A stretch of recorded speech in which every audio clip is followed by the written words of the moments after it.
Et si on se disait que le texte le plus sacré pour des milliards de personnes, ce n'était pas juste un livre, mais un être vivant?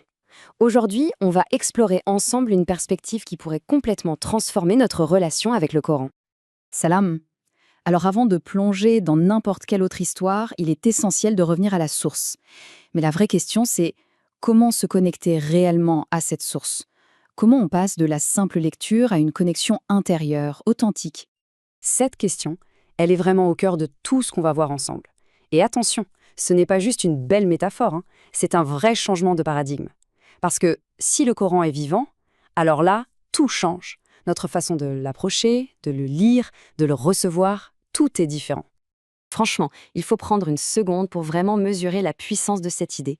Ce trésor inestimable, ce remède pour lequel on serait prêt à traverser des continents, eh bien il est là, juste là, sur nos étagères, entre nos mains. Donc la question, ce n'est plus de le trouver, mais c'est d'arriver à voir ce qu'il est vraiment. Alors voilà le parcours que je vous propose. On va parler de ce trésor qu'on a entre les mains, de la parole vivante, de comment c'est un reflet du divin. On verra aussi comment c'est une conversation personnelle, quelle est la clé pour s'y connecter, et pour finir, quelques étapes très pratiques pour commencer. Allez, on attaque avec l'idée de base, le cœur même de cette perspective. Le Coran, ce n'est pas un objet inerte, non. C'est une présence active, consciente, une présence qui nous attend. C'est là que tout commence, en fait. La vraie connexion avec le Coran, elle démarre quand on réalise qu'il est vivant. Ce ne sont pas juste des mots sur une page, c'est une entité qui interagit avec nous. Pensez-y, c'est comme une amitié. Plus on passe de temps avec quelqu'un, plus cette personne se révèle à nous, non? Eh bien, avec le Coran, c'est exactement la même chose. Souvent, on s'arrête à la surface, n'est-ce pas?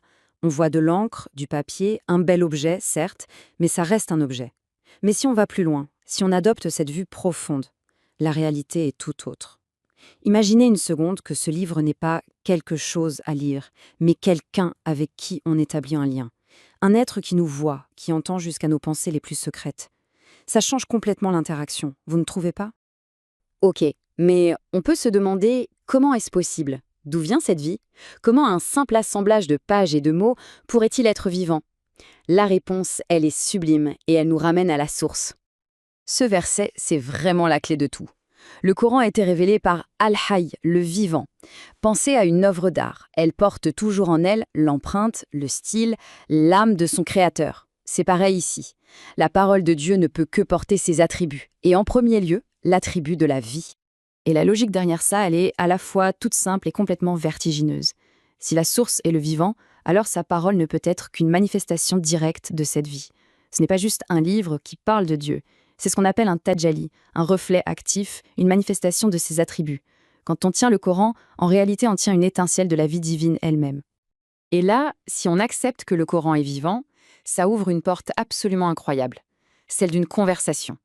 Une conversation intime, personnelle, unique pour chacun d'entre nous. Posons-nous la question, juste un instant. Si le Coran est vivant et que sa source est le très sage, est-ce qu'il peut vraiment donner une réponse qui tombe à côté? C'est impossible. La réponse qu'il offre ne peut pas être générique. C'est la réponse la plus sage, parfaitement taillée sur mesure pour notre situation, pour notre cœur, pour notre âme, ici et maintenant. Et c'est là que l'expérience devient vraiment, vraiment personnelle. Le Coran ne donne pas des réponses toutes faites, comme un manuel.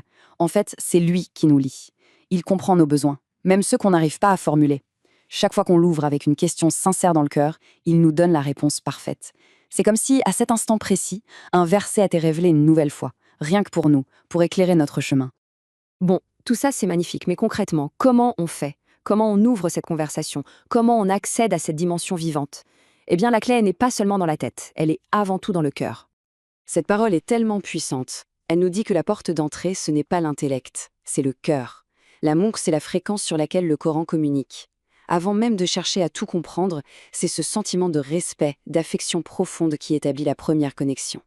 Et ça, c'est un piège dans lequel beaucoup tombent. On se dit « je ne comprends pas l'arabe, alors ça sert à quoi ?»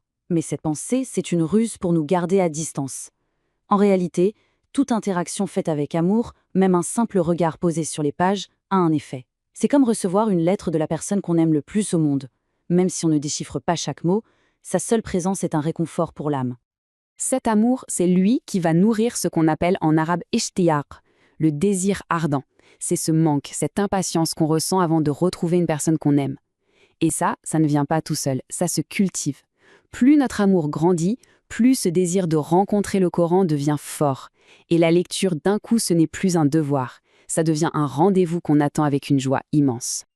Un conseil très pratique et plein de sagesse pour cultiver ce désir. Il ne faut surtout pas lire jusqu'à l'épuisement. C'est mieux de s'arrêter quand on a encore faim, quand on a encore envie de continuer. Comme ça, on quitte chaque lecture avec cette sensation délicieuse de vivement la prochaine fois. L'enthousiasme reste intact et le désir grandit.